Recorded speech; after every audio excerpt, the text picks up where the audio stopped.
Selamat pagi. Ini kita masih baru testing dengan Bro Hakim.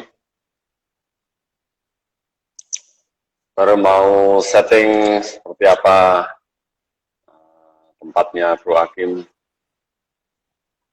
Bisa saya invite tapi belum kelihatan.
Halo, selamat pagi.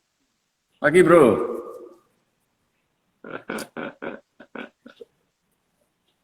Cek. Jelas? Jelas? Ya, bentar, Bro. Saya yuk.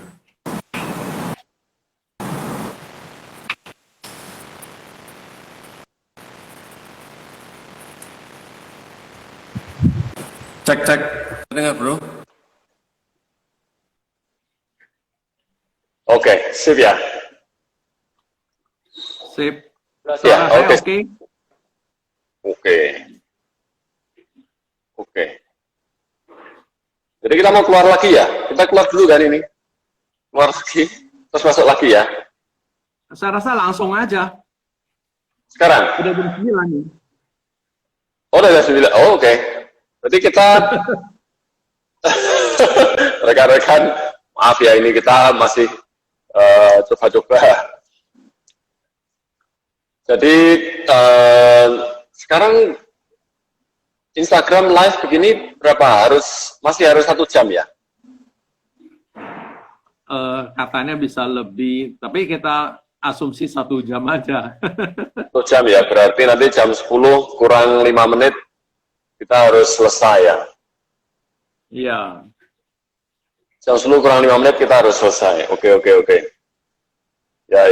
Ya, rekan-rekan yang sudah datang, sambil menunggu rekan-rekan yang lain dan menunggu tepat jam 10, kita ngobrol-ngobrol santai dulu aja dengan Bro Hakim ini. Di rumah ini, Bro. Halo? Halo, cek. Ya, Bro Hakim di rumah ini? Atau Iya, betul. minggu-minggu ngantor juga? Di rumah. Ya, hujan di daerah saya sini.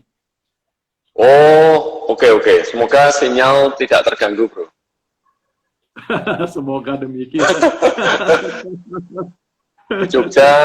Di Jogja ini cerah, Bro. Di Jogja cerah, agak panas.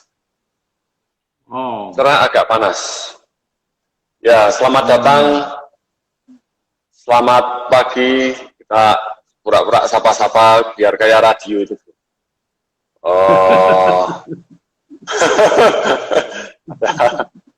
Tadi pertama yang masuk ini kan Lian Boa ini. Ya udah, nyapa saya pagi, Bro. Ada Limri Maiwati. Mungkin mau sebutkan dari mana kita lebih seru lagi. Dom Anafaya, IG Angelia, Carolina Siwi. Kayaknya saya kenal namanya deh. Saya kayaknya pernah ketemu di retret ya. Bro Hendrik. Siapa yang nggak kenal Bro Hendrik? Andrew Nurjaya. Nur Jaya Lohanata, Dina Kristanti, Jimihar, Awin, Ci Awen, Cia Suwandi, Henry Hasan, Morning keluarga Hakim, wah kita dapat salam nih. Devianti Bless, Dedi Jambi, Chan Sakirti. Tangerang hujan, Stevianti, oh ya. Berarti Jakarta, Tangerang hujan nih. Iya. Maya. Maya is my old friend. Maya Jogja. Oke. Maya Jogja pasti dia sedang lagi kepanasan bareng sama saya.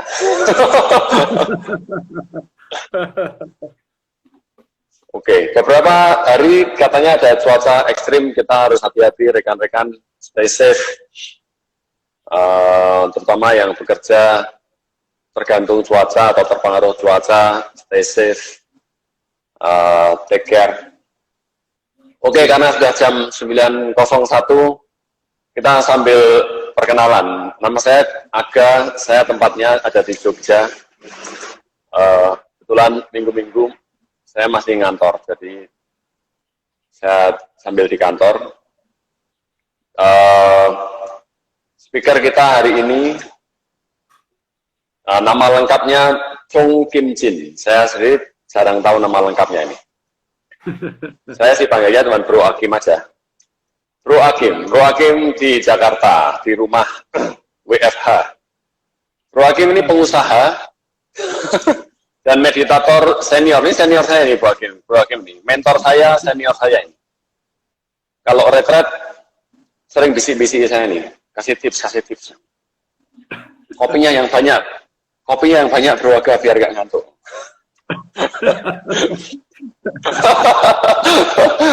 Terus nasihat-nasihatnya saya, Bro Aga dulu waktu saya masih bujangan, cepetan merit. Jangan kayak saya terlambat. rahasia sebetulnya. Oke. Jadi topik kita hari ini menarik. Adalah suatu yang disingkat akronimnya FOMO. FOMO, F-O-M-O. FOMO. Oke, mau ngomong satu dulu sebelum kita mau bahas FOMO-nya nih. Mau nyapa rekan-rekan, Ya. mau ngomong sesuatu dulu. Ya, selamat pagi teman-teman. Welcome to the show. Ya, setiap minggu kita ada talk begini jam 9 sampai jam 10. Terima kasih kepada rekan-rekan panitia yang sudah bekerja keras sehingga setiap minggu bahkan dua kali hari Kamis malam dan hari Minggu pagi ini kita ada talk. Oke, sekarang kita topiknya nih bro, FOMO. FOMO, F-O-M-O. Monggo bro, silahkan pendahuluan dulu. Apa itu FOMO? Ya, FOMO adalah singkatan dari Fear of Missing Out. Jadi takut ketinggalan kereta, lebih kurang lah artinya begitu. Fear of missing out, takut ketinggalan kereta. Oke. Iya, takut ketinggalan berita, takut ketinggalan kesempatan, takut ketinggalan info gaya hidup, takut jadi underachiever, jadi banyak takut-takut ini itu loh. Ya. Oke. Rasa takut ini bro, itu yang mendorong kita maju kan katanya. Karena kita takut ketinggalan atau takut kalah, terus kita bekerja keras.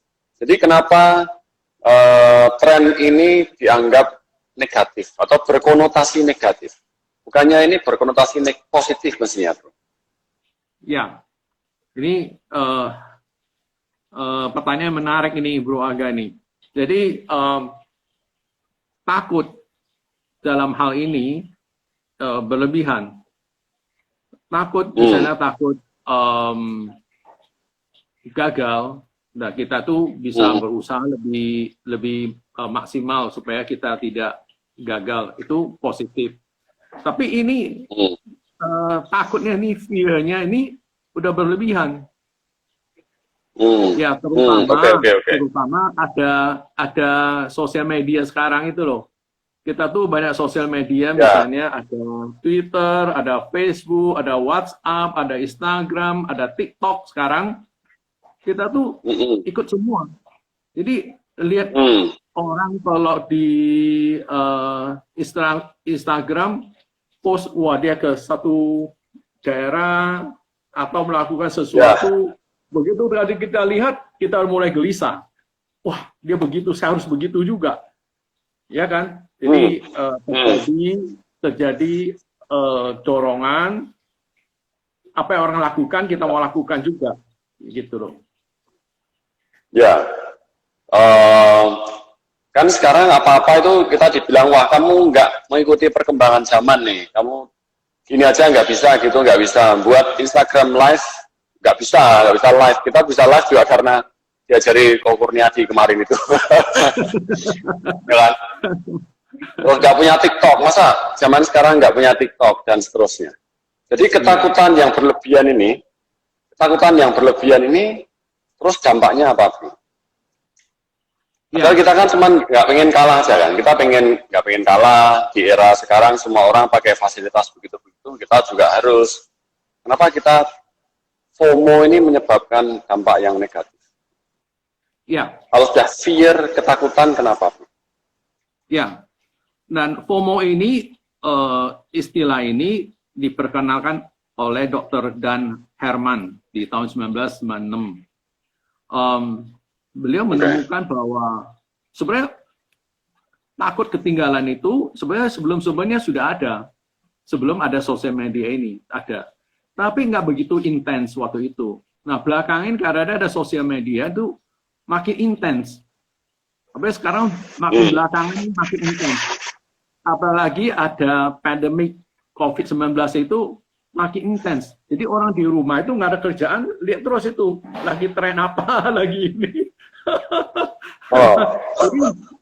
Jadi FOMO itu, FOMO ini adalah awal dari sesuatu yang lebih besar di belakangnya.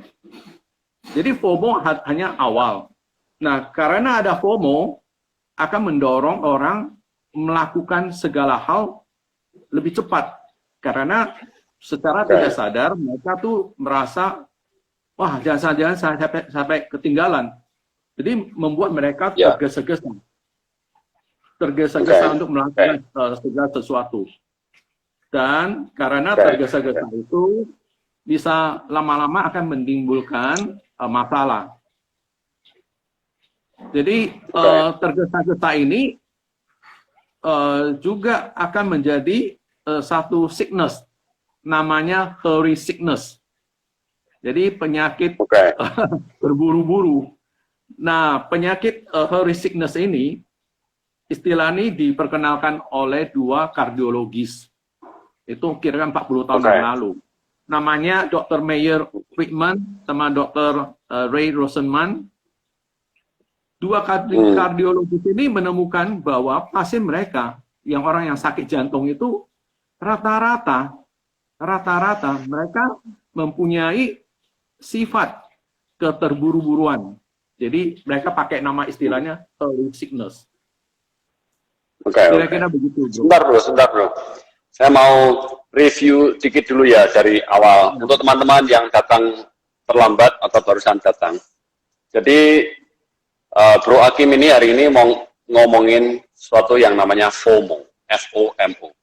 Itu singkatan dari fear of missing out, atau takut ketinggalan. Takut ketinggalan kereta, takut ketinggalan berita, takut nggak tahu yang teman-teman lain tahu, dan seterusnya.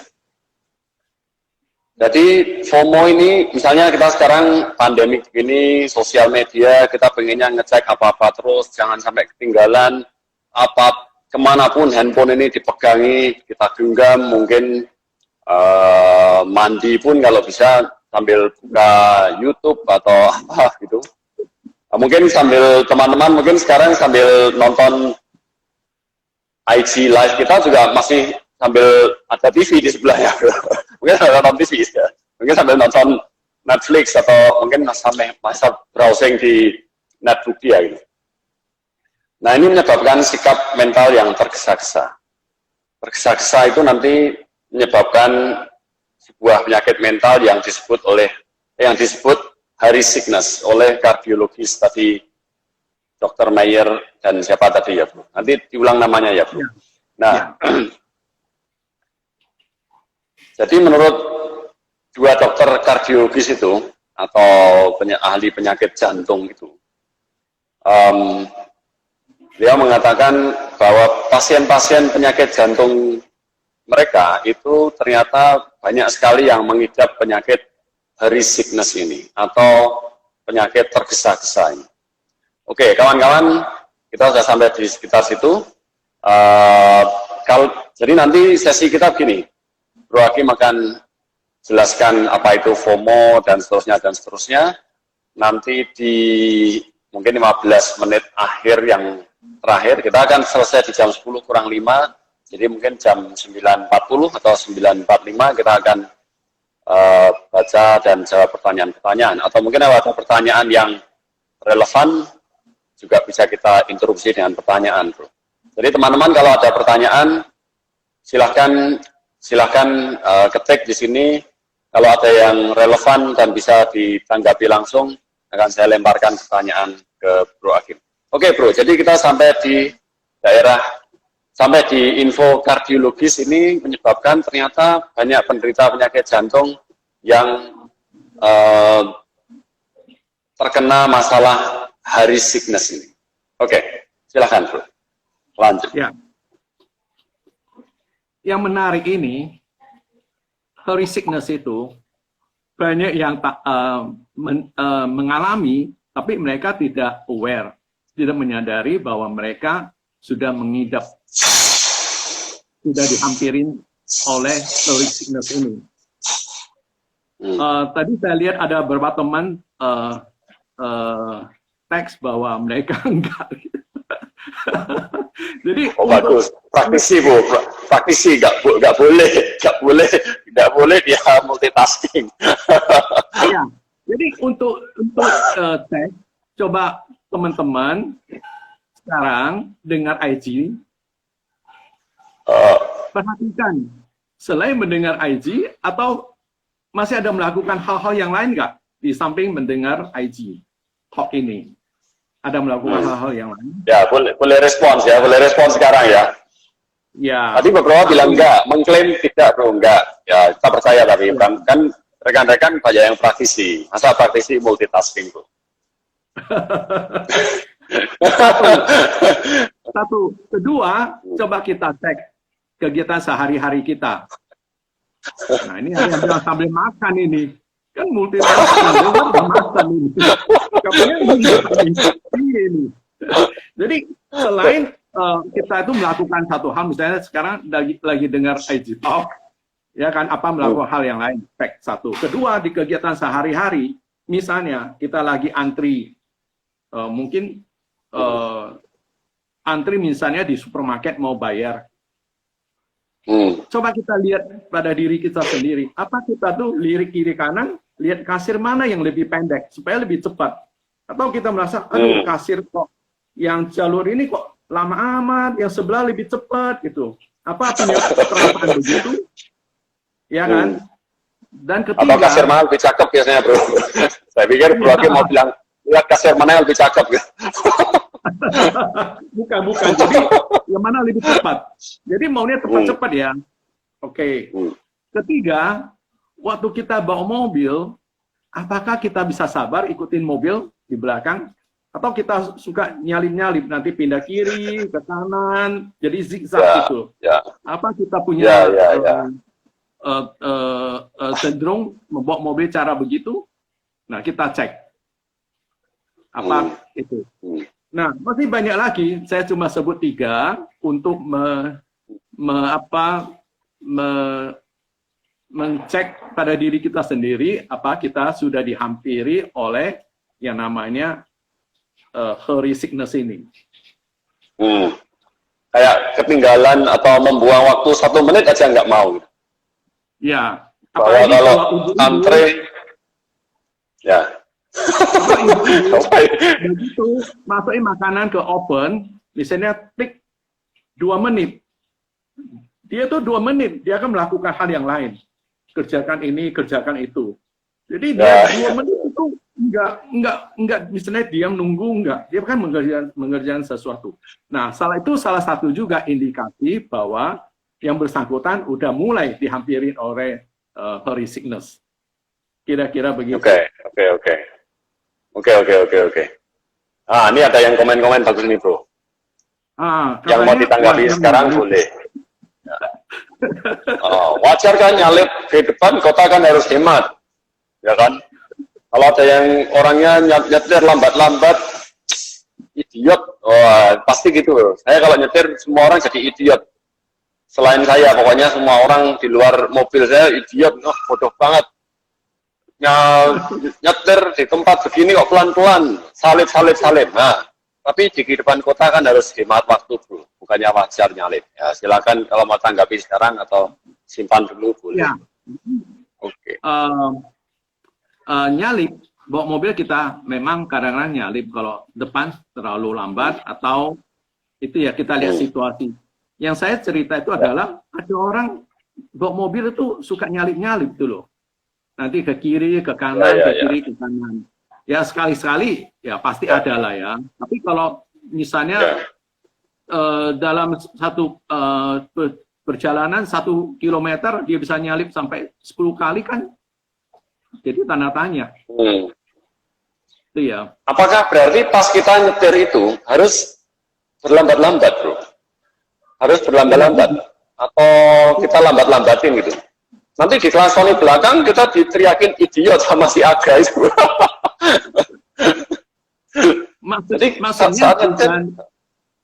Maksudnya kita drive itu bukan lambat-lambat ya, kita sesuai dengan speed yang diizinkan. Yang saya nyinggung adalah cara kita bawa mobil itu loh.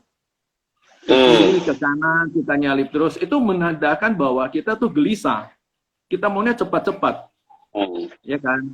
Seperti jadi lebih ke sikap mental ya? Ya. Ya oke. Bukan, jadi suasana hatinya. Suasana hati ya. Ya, seperti tadi teman kita Rini dibilang mau hemat waktu. Nah, kita nyalip-nyalip, apa betul-betul menghemat waktu? Nah, saya sering ya, saya tiap hari saya komuter ya, tiap hari saya jalan tol. Dan tol itu sekarang Jakarta kan macet itu. Saya pernah lihat, saya bukan pernah lihat, saya mengalami sendiri. Saya lihat kiri lebih cepat, saya nyalip ke kiri. Kanan lebih cepat nyalip ke kanan. Terus yang di paling samping itu ada mobil nggak nyalip-nyalip, dia jalan lurus gitu loh. Saya nyalip-nyalip sampai ke ujung, saya ketemu mobil itu juga. Waktu nyalip, perasaan saya lebih cepat dari orang lain. Tapi sudah sampai di ujung, mobil yang tadi itu di samping saya tuh kok masih sama dengan saya ya. Saya baru menyadari kita nyalip-nyalip dan tentu bisa lebih cepat. Cuma perasaan kita lebih cepat. Apa lebih cepat? Pengalaman saya sering tidak lebih cepat, gitu loh. Kadang udah ke kiri malah sekarang yang kanan lebih lancar, terus ke kanan yang kiri lebih lancar. Iya betul, kira-kira kan? gitu. Pindah antrean kasir juga gitu. Pindah sini, ternyata sekarang yang sekarang lebih lancar. Pindah ini yang itu lebih lancar. Iya. Oke, jadi rekan-rekan tadi ada tiga contoh yang boleh kita perhatikan. Satu, pas kita mendengarkan talk begini, kita sambil tuning out, enggak, atau sambil ngerjakan yang lain, atau sebenarnya konsentrasi di hal lain atau enggak. Kedua, kalau pas kita ngantre, entah di supermarket, entah di bank, kalau bank nggak bisa pilih ya, ke supermarket misalnya kita ngantre itu berusaha untuk dalam tanda kutip smart atau enggak, berusaha buru-buru yang mana yang paling cepat atau enggak. Kalau seakan-akan kalau pilih antrean yang lebih lambat 2 menit aja rasanya bodoh. Ketiga, saat kita nyetir, sikap atau rasa hati kita ini kalau bisa Jawa kemerungsung gitu ya. Jadi pengennya cepat-cepat sampai kiri kanan atau enggak. Oke, good. Ya, banyak juga yang sudah merespon. Kata ini, si Awen bilang, kata driver kantor dulu, biasanya satu sub kopi aja. Iya benar. Kita datang duluan, wah hebat karena aku datang duluan. Buat kopi belum selesai juga, yang kita salib tadi udah sampai. Oke, bro. Yes. Sambil mungkin ada yang komen lagi, bro silakan lanjut ya. Jadi kita lanjut ya. Jadi heuristicness itu adalah awal dari sesuatu yang lebih besar di belakangnya. Dia punya side effect. Dia punya side effect di belakangnya. Jadi kita cerita latar belakangnya dulu ya. Misalnya kita cerita inilah, kenapa bisa begitu.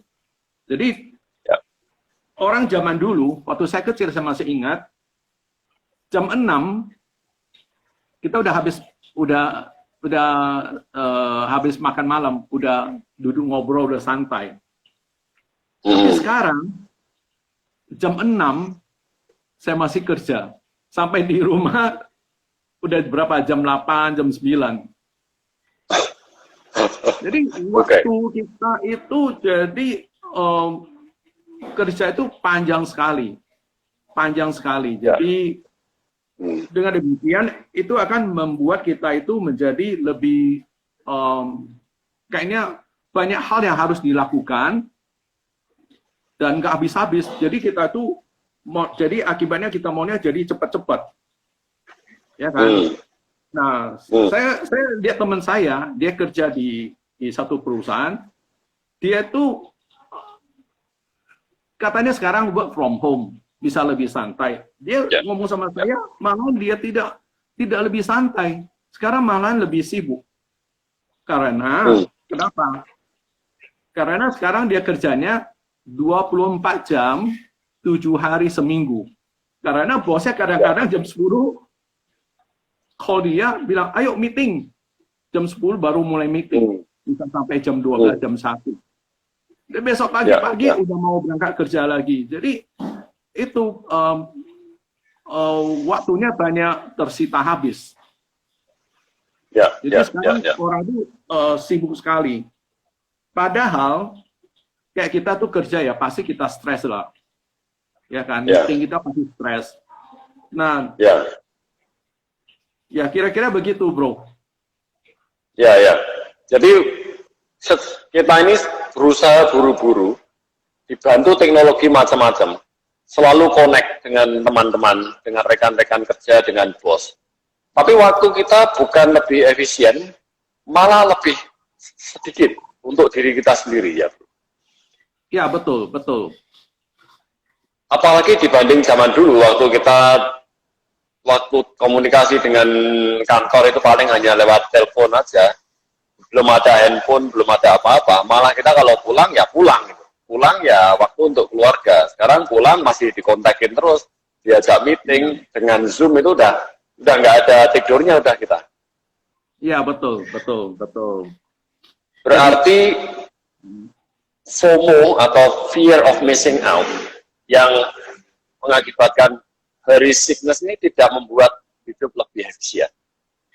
Betul. Boleh nggak saya berkesimpulan gitu, bro? Betul. Jadi kita tuh rasanya kita melakukan banyak hal, tapi apakah begitu kenyataannya?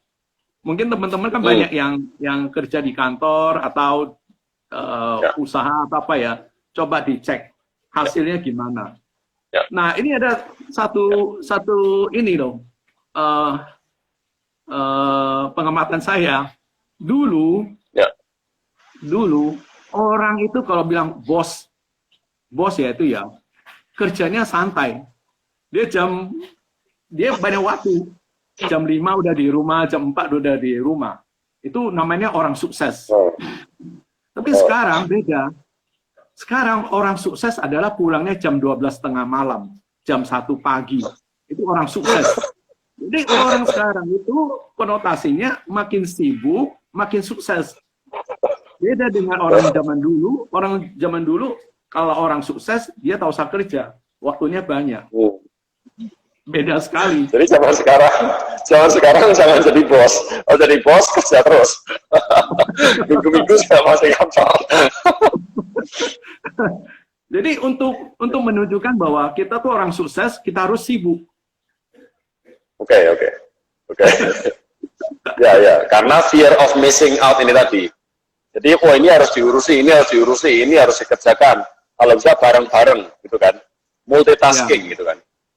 Oke, jadi kita udah bahas minimal kita punya 2 efek parah nih ya. Efek yang medis, efek yang medis tadi, kardiologis sudah mengatakan penyakit jantung itu erat kaitannya dengan hurry sickness, dan sebaliknya hurry sickness itu erat kaitannya dengan penyakit jantung. Mungkin karena stresnya itu. Nah, jadi keduanya mentalnya, kita stres, kita nggak bisa beristirahat, kita kerja terus, kita kemerungsung. Kalau bahasa Jawa, kemerungsung itu sikap mental yang nggak mau yang apa-apa itu kayak segalanya tuh mepet gitu waktunya, harus dikerjakan cepet, dan bareng. Berarti multitasking. Berarti orang yang multitasking itu terjangkit FOMO dan hurry sickness ya. Ya, jadi gini, multitasking itu adalah akibat dari FOMO dulu. FOMO menjadi hurry sickness menjadi kita bertindak atau bertingkah laku dengan multitasking. Oke. Jadi rangkaian itu. Jadi mungkin saya mau cerita sedikit tentang otak dan fisik kita ya. Sebenarnya otak dan fisik kita itu evolusinya, perkembangannya tidak sesuai untuk zaman sekarang sebetulnya. Sekarang terlalu cepat. Padahal otak dan fisik kita itu masih eranya flight and fight mode. Iya. Jadi masih purba. Otaknya masih purba. Iya, masih purba. Jadi itu toleransi stresnya itu hanya 5-10 menit. Seperti tikus. Ya tikus ya, misalnya di rumah kita mau mukul tikusnya. Tikusnya stres dong, dia lari ke lubang, masuk ke rumah dia. Begitu dia masuk ke dalam, waktu dia lari itu paling berapa? 2-3 menit aja kan. Dia stres 2-3 menit, dia lari ke dalam, masuk ke dalam lubangnya. Dan sesudah di lubang itu, dia nggak stres lagi, dia relax di dalam. Tapi kita manusia, kayak waktu kerjanya panjang, stres kita tuh terus-menerus, bisa berjam-jam. Ya kan, berjam-jam. Begitu kita stres, kortisol kan muncul ya, badan kita produksi kortisol. Akibatnya apa? Kortisolnya membanjiri tubuh kita. Lama-lama kan jadi masalah ya, itu ya, jadi masalah. Nah, kira-kira jadi kita itu secara otak dan fisik kita sebetulnya tidak cocok untuk perkembangan sekarang yang penuh dengan kecepatan pace dari kerjaan dan kehidupan ini. Berarti maksudnya gini bro, otak dan fisik kita itu dipersiapkan untuk stres jangka pendek. Ya. Jangan. Kalau kena stres jangka pendek nggak apa-apa. Tapi stres berkepanjangan nggak tahan kita ya. Ya, lama-lama akan jadi masalah. Ya, kalau tadi Bro Hakim menyebut flight dan fight, maksudnya kan tadi ada ancaman, zaman dulu purba gitu ya, ada ancaman atau kena masalah, segera diatasi atau lari atau berantem, terus selesai. Itu nggak apa-apa. Tapi kalau otak kita itu dalam keadaan tense atau stres, mencengkeram dalam waktu lama, jadi kerja sampai berjam-jam setiap hari dan berhari-hari setiap minggu, itu merusak. Ya, betul bro, betul. Oke. Jadi kita itu sebenarnya tidak didesain untuk begitu. Tapi karena kita paksa jadi begitu, karena sekarang otak kita tidak bisa membedakan yang mana ancaman fisik, yang mana ancaman nyata, yang mana ancaman yang tidak nyata. Kita tidak bisa membedakan. Jadi kalau misalnya disuruh kerja, meeting, mereka stres. Seperti kita talk ini, kita juga rasa stres karena kita harus fokus. Takut salah ngomong, ya kan? Kita juga stres itu loh. Padahal kita hanya bisa tahan 5 sampai 10 menit. Kita udah 30 menit kan? Kita udah overload.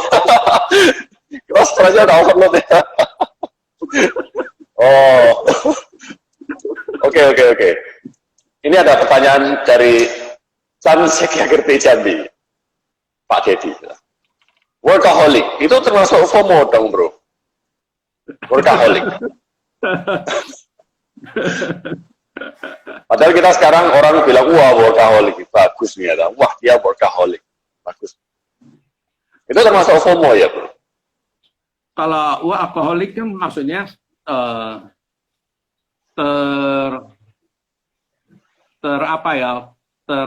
addicted, kecanduan dengan kerja.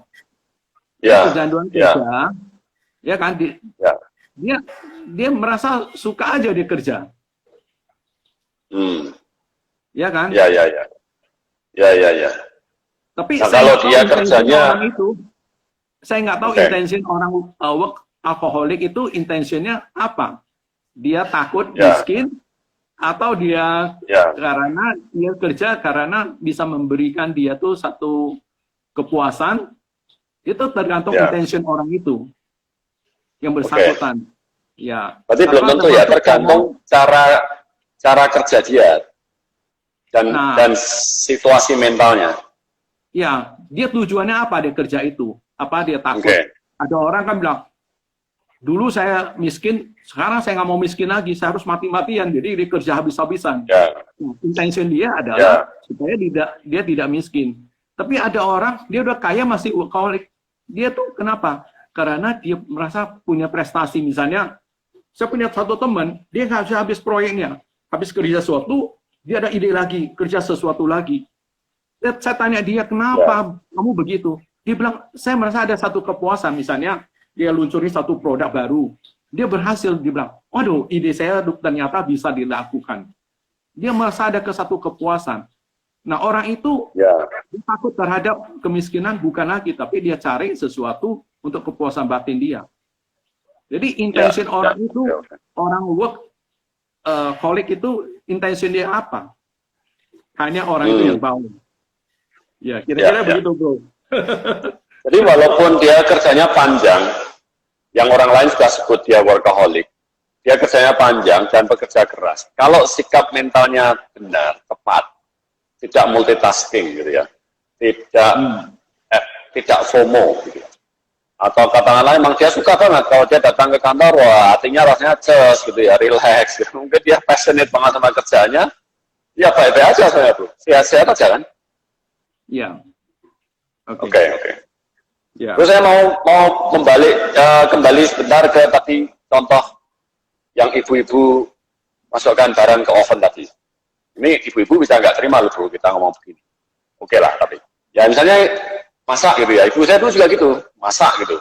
Masak ada yang goreng, sereng sambil sereng, biarin dulu raja-raja, tek, sereng apalagi, masih apalagi, terus sambil nyuci apalagi, multitasking lah bro, multitasking. Jadi bukankah multitasking itu berarti hemat waktu bro? Orang anggapannya kan multitasking itu hemat waktu, efisiensi tinggi. Selesai semua tuh. Bagus tuh. Ya, ini seperti yang tadi saya ngomong, saya nyalip mobil itu, ternyata ujung-ujungnya saya sama mobil yang tidak nyalip, kecepatan hampir sama. Jadi multitasking dengan daya yang berbeda. Kelihatannya, ya, multitasking kelihatannya kita itu bisa lebih cepat, bisa menghemat waktu. Tapi ada satu riset yang dilakukan dilakukan Dr. Robert Rogers sama Dr. Stephen Monsell. Ternyata multitasking itu menurunkan produktivitas kita 40%, sebesar 40%. Jadi multitasking tidak itu meningkatkan performance, malahan menurunkan performance-nya. Oke. Ya, multitasking Jadi, bukannya cepat. Ya. Jadi kalau kita ada pekerjaan, katakanlah sekarang settingnya kantor. Kalau kita ada pekerjaan kantor, kita jangan multitasking. Kita selesaikan satu dulu, baru ke pekerjaan berikutnya, bro. Seharusnya begitu. Tapi kadang di kantor kan kadang susah juga ya. Misalnya kita lagi kerja sesuatu, ada telepon masuk, mau tahu kita harus angkat kan? Kita harus angkat. Ya. Nah, Ya. maksudnya multitasking, kita usahakan kalau bisa dihindari, kita hindarin multitaskingnya. Kalau tidak bisa dihindari, ya mau kita harus lakoni. Ya, terpaksa, oke. Terpaksa. Walaupun itu. tetap bagaimanapun menurunkan efisiensi tetap kan. Kesalahan telepon itu tetap menurunkan efisiensi, tapi itu harus kan, itu emergency itu, termasuk pekerjaan emergency yang harus dilakukan. Jadi kalau bos kita, ini sekarang bos nih bro, kan nggak semuanya bos nih, di sini yang bos cuman Bro Hakim kan, kalau pekerja-pekerja kayak kita ini, kalau bos datang terus bilang, kamu lagi ngerjain apa? Ini kamu ngerjain ini juga, terus kita ngomong gimana bro? Dan syukur-syukur kalau bos kita itu praktisi juga, kalau bukan bro. Nah, dalam hal ini kita harus wise bagaimana menjawab bosnya. Ya. Kata-kata itu bisa membuat bosnya reaksinya berbeda. Ya kan? Jadi bilang, waduh nggak bisa, kerjaan sekarang masih banyak, dikasih lagi. Bos pasti marah dong, ya kan? Kalau kita bilang, oke bos, Pak, ini taruh dulu, ini belum selesai, nanti selesai ini saya baru kerjakan ini. Ya tergantung bagaimana kita menjawab, bagaimana kita respon, ya kan? Jadi kita harus wise, jadi kita harus, nah dengan singkat kata, kita harus bisa menjeda sebelum kita menjawab. Jadi kita harus latihan mindfulness. Jadi kita itu ada segala sesuatu kita tidak langsung bereaksi, tapi kita itu berhenti jeda sebentar, kita baru respon gitu. Jadi kali ini yang apa yang kita ngomong itu bukannya begitu. Nah, lihat situasi di lapangan bagaimana. Ini Bro Kurniadi bilang ya, bagusnya kerja dengan Pak Hakim. Oh, ya benar. Bro kalau buka lowongan kasih kabar. Oke. Ini sini nih bilang begini, saya masih ada ini butuh waktu segini, yang itu butuh waktu segitu. Jadi bosnya tahu bisa menunggu berapa lama. Oh iya, bagus juga nih. Bos jadi tahu. Oke, kalau gitu nanti sore selesai ya. Selesai nanti sore. Oke, bagus. Ya, oke. Atau nanti kalau senggang kita bilang bos, saya ada komunitas tiap minggu ada talk bagus loh bos. Nah, bos kita suruh lihat ya, kita share linknya, bos kita terbuka. Oh ya, oke ya. Oke, jadi multitasking menurunkan efisiensi ya bro. Ya betul. Sangat bertentangan dengan anggapan umum bahwa multitasking meningkatkan efisiensi. Betul. Biasanya ada anggapan nih bro, wanita itu bisa multitasking, pria nggak bisa. Tetap buat wanita ya menurunkan efisiensi bro. Ya memang ada yang ngomong wanita lebih bisa multitasking daripada lelaki. Lebih bisa ya, bukan bisa ya. Maksudnya lelaki dan perempuan itu multitasking, perempuan mungkin hasilnya lebih bagus daripada lelaki, tapi dia tetap kalau dengan tidak multitasking, efisiensi dia tetap lebih bagus kalau tidak multitasking gitu. Oke. Yes. Ya. Katanya wanita jadi lebih mudah stres. Ya mungkin aja karena wanita lebih terbiasa multitasking. Ini kata Tini bilang begini. Katanya wanita lebih mudah stres. Apakah itu apakah wanita yang lebih mudah stres itu berhubungan dengan wanita punya kebiasaan atau beranggapan lebih bisa multitasking, Bro? Saya rasa orang bilang itu wanita lebih mudah stres, saya rasa tergantung individunya. Jadi nggak semua wanita cepat stres. Ada lelaki juga nggak tahan stres. Ya, nggak tahan terhadap tekanan situasi.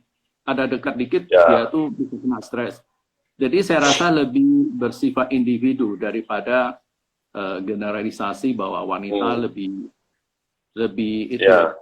mudah kena stres. Ya.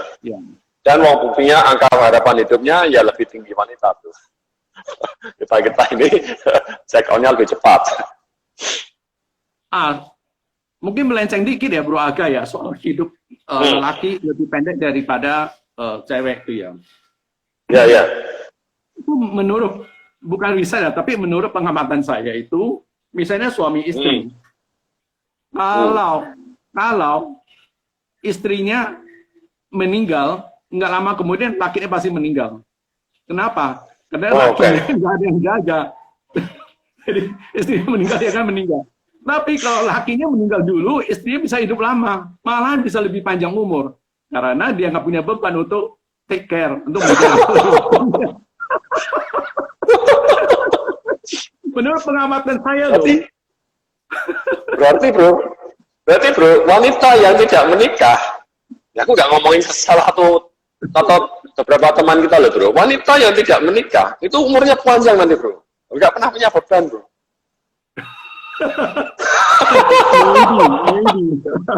maybe, mungkin.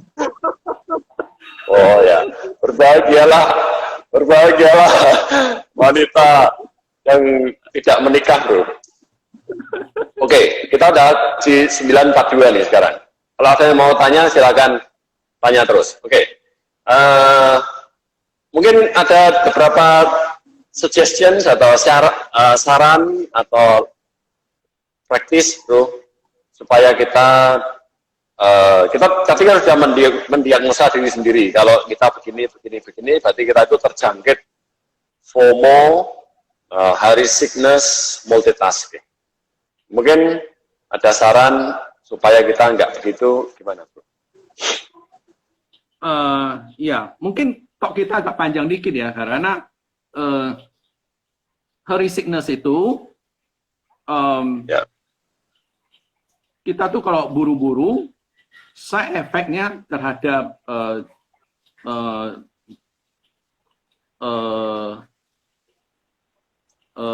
perasaan kita atau kindness kita, kebaikan kita akan terkikis. Jadi ada selain kesehatan. Jadi ada satu percobaan. Jadi percobaannya adalah subjeknya dibagi 3 kelompok. Jadi kelompok pertama, mereka tuh semua 3 kelompok itu sama ceritanya mengenai Good Samaritan. Good Samaritan orang Kristen pasti tahu cerita apa. Cerita itu bahwa orang Samaria membantu orang Yahudi. Padahal waktu itu orang Samaria sama Yahudi lagi perang, tapi orang Samaria itu membantu orang Yahudi yang luka. Jadi Good Samaritan. Jadi cerita compassion itu. Jadi 3 kelompok ini dia akan menceritakan Good Samaritan kepada satu panitia. Jadi panitia itu pada satu panitia. Jadi kelompok pertama dikasih tahu bahwa mereka udah telat. Panitianya udah menunggu mereka. Jadi kelompok pertama mereka ke panitianya. Dalam perjalanan itu mereka menghadirkan seorang aktor pura-pura sakit parah. Nah, kelompok pertama ternyata hanya 10% yang berhenti untuk membantu orang itu. 10% ya, bro. Kelompok kedua dikasih tahu bahwa panitia udah menunggu mereka. Tapi mereka belum telat. Nah, ternyata kelompok kedua itu yang berhenti membantu orang itu ada 36%. yang berhenti membantu orang itu. Kelompok ketiga dikasih tahu bahwa panitianya belum siap. Mereka masih banyak waktu, tapi mereka udah boleh ke sana, ke ruang itu. Nah, kelompok ketiga itu ternyata berhenti itu 67% yang berhenti membantu orang itu. Nah, dari eksperimen ini menunjukkan bahwa kalau kita tuh terburu-buru, compassion kita, peduli kita terhadap orang lain, reduce. Jadi berkurang karena kita tuh terburu-buru. Nah, orang yang tidak terburu-buru, compassion-nya, rasa peduli terhadap orang lain lebih tinggi. Nah, itu menunjukkan sesudah saya baca itu, saya baru mengerti kenapa orang zaman sekarang, orang-orang di kota besar itu, mereka makin egois, makin tidak peduli. Sebetulnya bukan orang itu loh yang begitu, tapi karena keadaan itu membuat mereka menjadi begitu. Mereka tidak care terhadap orang lain, itu loh. Nah, itu juga menunjukkan kenapa di kota-kota besar angka perceraian itu tinggi. Karena apa? Suaminya buru-buru, tiap hari buru-buru sampai di rumah, dia juga ke bawah buru-buru. Istrinya lagi bete, lagi cemberut, suaminya juga nggak perhatiin, juga cuekin dia. Istrinya kan perasaannya gimana? Suami saya gimana? Saya lagi bete, bukannya menghibur saya, malah saya dicuekin. Kira-kira besok-besok istrinya minta cerai. Istrinya minta cerai, istrinya meninggalnya lama, suaminya meninggal duluan.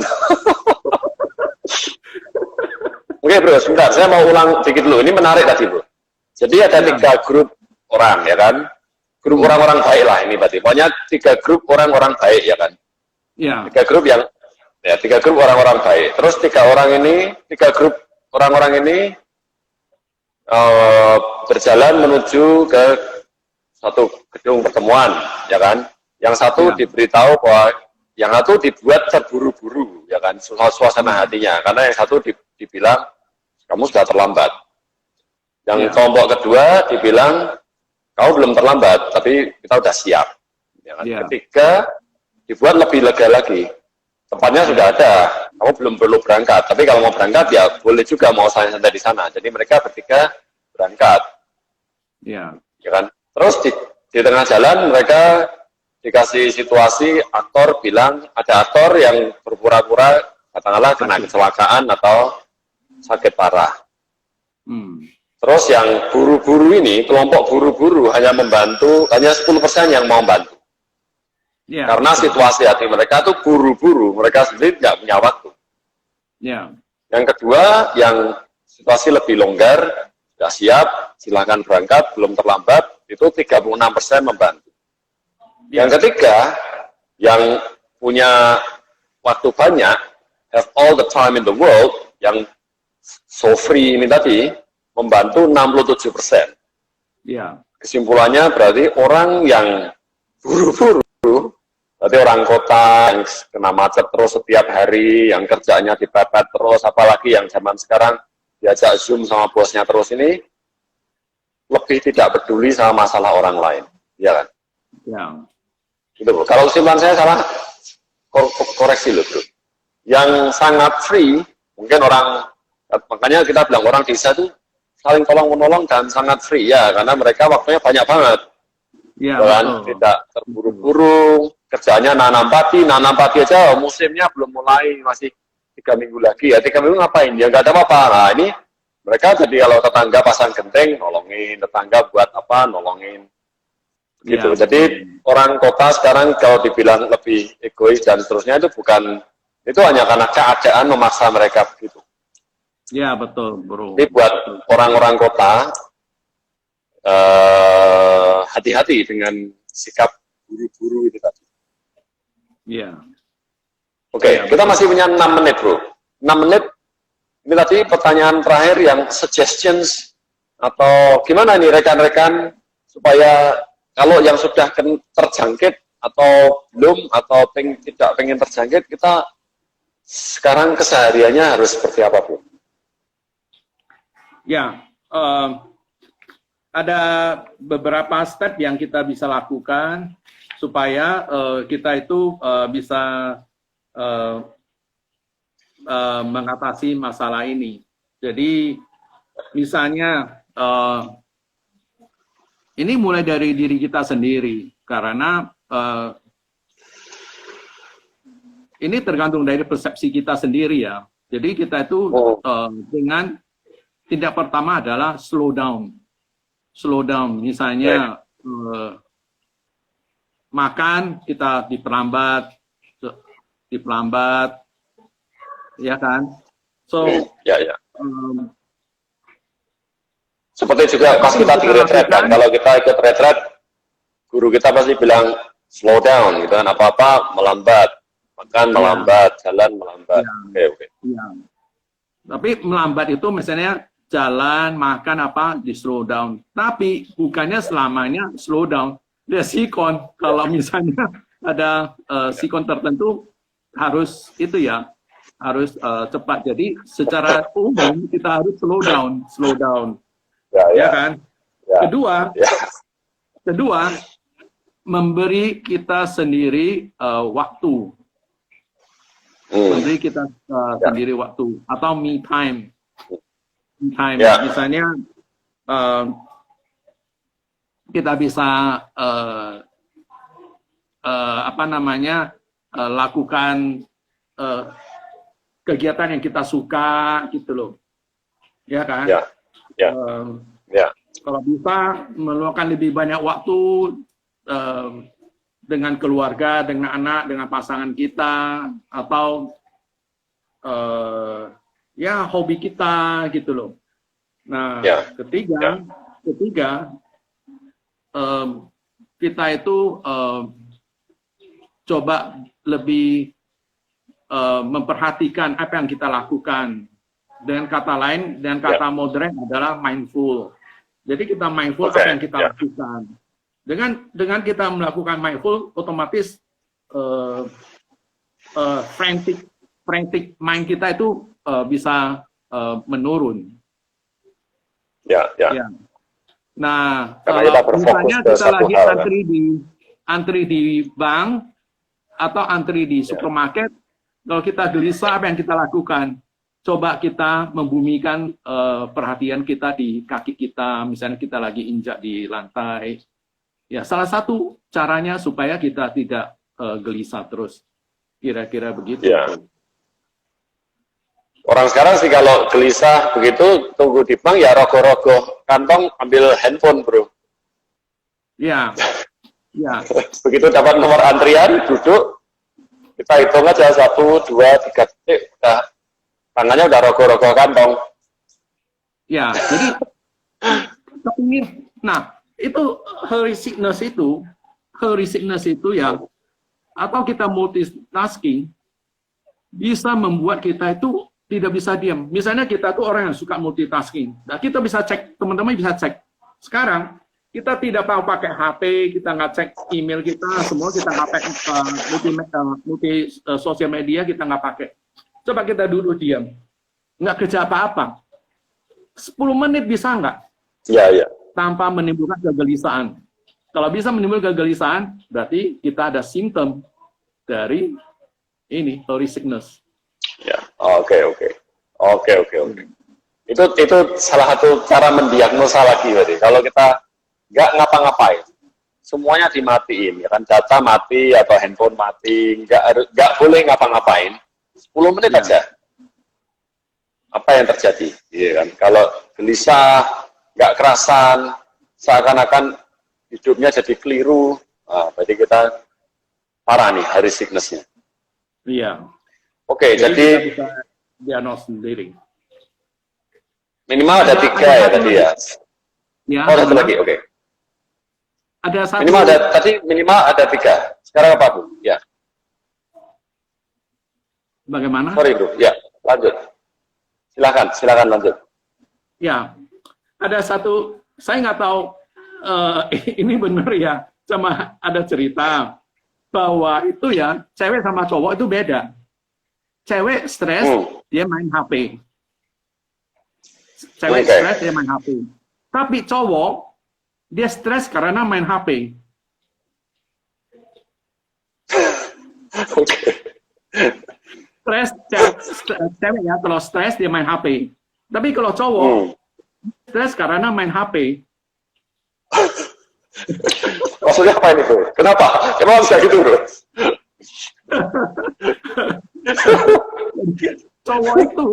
cowok itu main HP stres kenapa? Bosnya atau apanya teks dia, woi kerjaan ini udah selesai belum? Ya.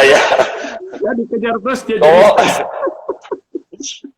Kalau cewek stres main HP, yang ngobrol sama teman-temannya, dia shopping online, jadi dia nggak stres. Kalau cowok begitu HP-nya bunyi, dicek kantor.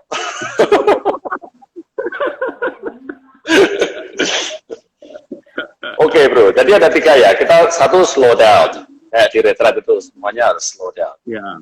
Kedua, perbanyaklah me time, lakukan hal-hal yang kita suka, ada waktu untuk diri kita sendiri, ya kan, mengetahui apa yang terjadi pada diri kita sendiri. Itu berhubungan erat dengan yang ketiga, mindful. Saat kita melakukan apa-apa, sadari bahwa kita memang melakukan hal itu. Jadi pikiran kita tidak multitasking. Satu hal kita sedang lakukan itu, pikiran kita juga melakukan itu. Ya. Oke.